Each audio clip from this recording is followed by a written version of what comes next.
जय हिंद मित्रांनो, एक्झाम जागरवर तुम्हा सर्वांचं पुन्हा एकदा स्वागत आहे.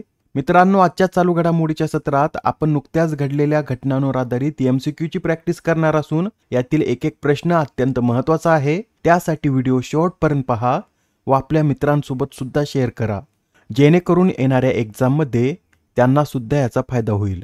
आजच्या सत्राचा पहिला प्रश्न पहा. कोणते राज्य हे 100% रेल्वे विद्युतीकरण साध्य करणारे 24वे राज्य बनला आहे? या प्रश्नाचं उत्तर आहे पर्याय क्रमांक 1 म्हणजेच गुजरात हे राज्य आता 100% रेल्वे विद्युतीकरण साध्य करणारे भारतातील 24वे राज्य बनला आहे. ही जी माहिती आहे ही पंतप्रधान नरेंद्र मोदी यांनी गुजरातमधील दाहोद येथे दाहोद इलेक्ट्रिक लोकोमोटिव्ह फॅक्टरीचे उद्घाटन करताना दिली.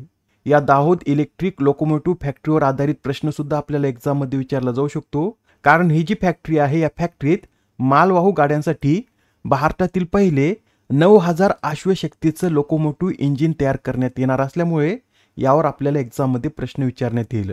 लक्षात ठेवा, मालवाहू गाड्यांसाठी भारतातील पहिले 9000 अश्वशक्तीचं लोकोमोटिव्ह इंजिन हे गुजरातमधील दाहोद येथील दाहोद इलेक्ट्रिक लोकोमोटिव्ह फॅक्टरीमध्ये तयार करण्यात येणार आहे. आणि भारतीय रेल्वे विद्युतीकरणाविषयी सांगायचं झालं तर भारतीय रेल्वेने 2025-26 पर्यंत संपूर्ण ब्रॉडगेज नेटवर्कचं विद्युतीकरण करण्याचं लक्ष ठेवलं आहे व सध्या भारतीय रेल्वेने 98.83% विद्युतीकरण पूर्ण देखील केलं आहे. जागतिक स्तरावर विचार केल्यास स्वित्झर्लंड हा 99% रेल्वे विद्युतीकरणासह पहिल्या क्रमांकावर आहे व त्यानंतर आपल्या भारताचा क्रमांक लागतो. एक्स्ट्रा माहितीमध्ये हे सुद्धा नोट करून घ्या. भारतात पहिली इलेक्ट्रिक रेल्वे कधी सुरू करण्यात आली तर 1925 मध्ये मुंबई ते कुर्ला या स्टेशन दरम्यान भारतात पहिली इलेक्ट्रिक रेल्वे सुरू करण्यात आली. आणि 100% रेल्वे विद्युतीकरण साध्य करणारं पहिलं राज्य कोणतं असं जर विचारलं तर हरियाणा हे 100% रेल्वे विद्युतीकरण साध्य करणारं भारतातील पहिलं राज्य आहे. आपल्याला असे विचारलं जाऊ शकतं की मिशन इलेक्ट्रिफिकेशन ही मोहीम कोणत्या उद्देशाने सुरू करण्यात आली, तर ही मोहीम सर्व रेल्वे मार्गाचं विद्युतीकरण करण्यासाठी सुरू करण्यात आली. आणि भारतीय रेल्वेने कोणत्या वर्षी नेट झिरो कार्बन इमिशन प्राप्त करण्याचं लक्ष ठेवलं आहे, तर 2030 साली भारतीय रेल्वेने नेट झिरो कार्बन इमिशन प्राप्त करण्याचं लक्ष ठेवलं आहे. आता हा प्रश्न पहा. UEFA महिला चॅम्पियन्स लीग 2025चं विजेतेपद कोणी पटकावले? तर ही जी UEFA महिला चॅम्पियन्स लीग आहे याचं विजेतेपद आर्सेनल या क्लबनं पटकावलं आहे. आर्सेनलने अंतिम सामन्यात बार्सिलोनाला हरवून दुसऱ्यांदा ही स्पर्धा जिंकली आहे. हे UEFA म्हणजे काय, तर union of European football association असं या UEFAचं फुल फॉर्म आहे. आणि या UEFAची निर्मिती 1954 मध्ये करण्यात आली असून याचं मुख्यालय कुठे आहे, तर स्वित्झर्लंडमधील न्यूयॉर्क या शहरात त्याचं मुख्यालय आहे. आता हा प्रश्न पहा. मित्रांनो, आता नोवाक जोकोविच यांनी 100वे ATP विजेतेपद पटकावण्याचा विक्रम केला आहे. तर त्यांनी खालीलपैकी कोणती स्पर्धा जिंकत आपले 100वे ATP विजेतेपद पटकावलं हेच आपल्याला सांगायचंय. या प्रश्नाचं उत्तर आहे पर्याय क्रमांक 3 म्हणजेच नोवाक जोकोविच यांनी जिनेवा ओपन ही स्पर्धा जिंकत आपलं 100वे ATP विजेतेपद पटकावलं आहे. बरं, अशी कामगिरी करणारे नोवाक जोकोविच कितवे खेळाडू आहेत, तर अशी कामगिरी करणारे नोवाक जोकोविच हे तिसरे खेळाडू आहेत. त्यांच्या आधी जिमी कॉर्नर्स यांनी आपल्या कारकिर्दीत एकूण 109 ATP विजेतेपद पटकावले आहेत. तर रॉजर फेडरर यांनी 103 विजेतेपद पटकावले आहेत. आणि आता 100 विजेतेपदासह या यादीत नोवाक जोकोविच तिसऱ्या क्रमांकावर आहेत. नोवाक जोकोविच यांच्याविषयी हे सुद्धा लक्षात ठेवा, मागच्या वर्षीच त्यांनी आपलं गोल्डन स्लॅम सुद्धा पूर्ण केलं आहे आणि असे करणारे ते एकूण 5वे टेनिसपटू आहेत. बरे, गोल्डन स्लॅम म्हणजे काय, तर एखाद्या खेळाडूने Australian open, French open, Wimbledon आणि US ओपन या स्पर्धेसहच ऑलिम्पिकमध्ये सुद्धा सुवर्ण पदक पटकावलं त्यावेळेस त्याने आपलं गोल्डन स्लॅम पूर्ण केलं असं म्हटलं जातं. आणि जे नोवाक जोकोविच आहेत यांनी याआधी फ्रेंच ओपन 3 वेळा जिंकली, अमेरिकन ओपन 4 वेळा, विम्बल्डन ओपन 7 वेळा, तर ऑस्ट्रेलियन ओपन ही स्पर्धा त्यांनी 10 वेळा जिंकलेली आहे. अशा प्रकारे त्यांच्या नावावर सध्या 24 ग्रँड स्लॅम आहेत.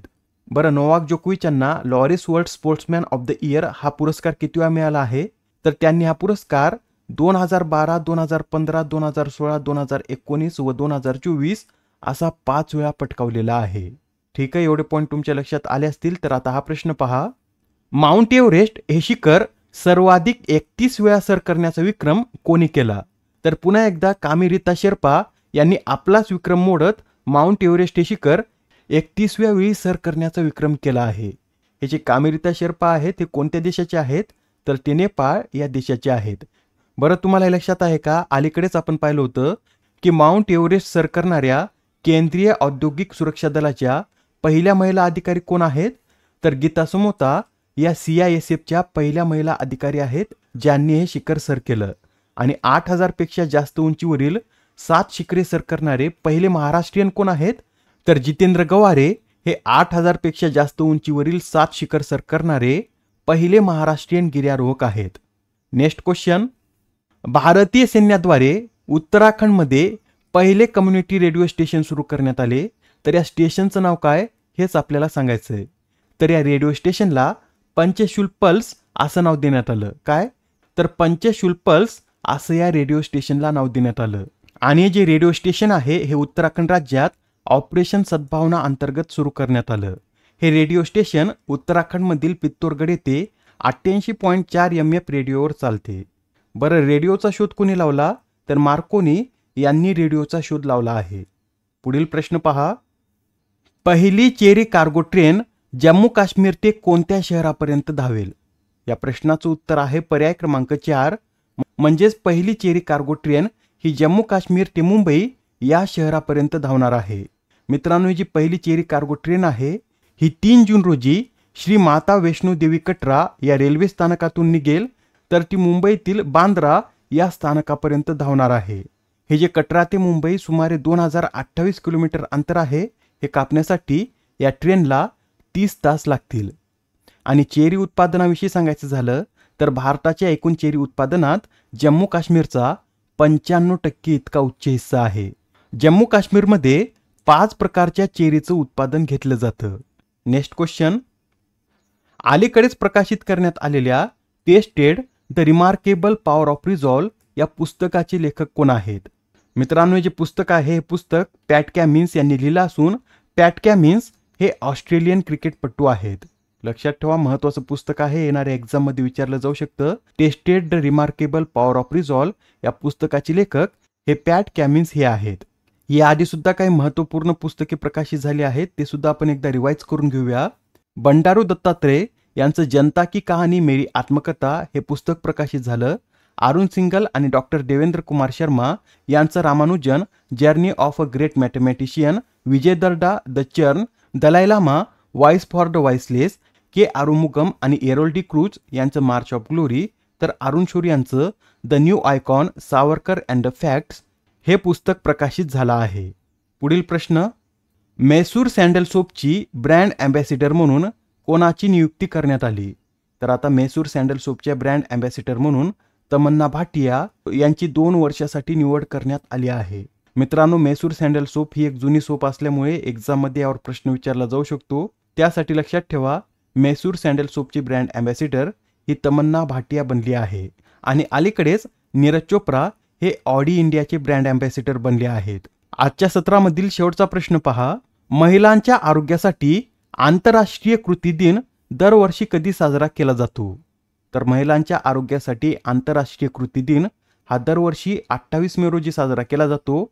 आणि हा दिवस पहिल्यांदा 1987 मध्ये साजरा करण्यात आला होता. तेव्हापासून याचं दरवर्षी आयोजन करण्यात येतं. या आधीच्या सत्रामध्ये तुमच्यासाठीचा प्रश्न होता, कोणता देश हा अधिकृतरित्या न्यू डेव्हलपमेंट बँकेचा नवीन सदस्य बनला आहे. या प्रश्नाचं उत्तर आहे पर्याय क्रमांक 3, म्हणजेच अल्जेरिया हा आता अधिकृतपणे न्यू डेव्हलपमेंट बँकेचा 9वा सदस्य बनला आहे.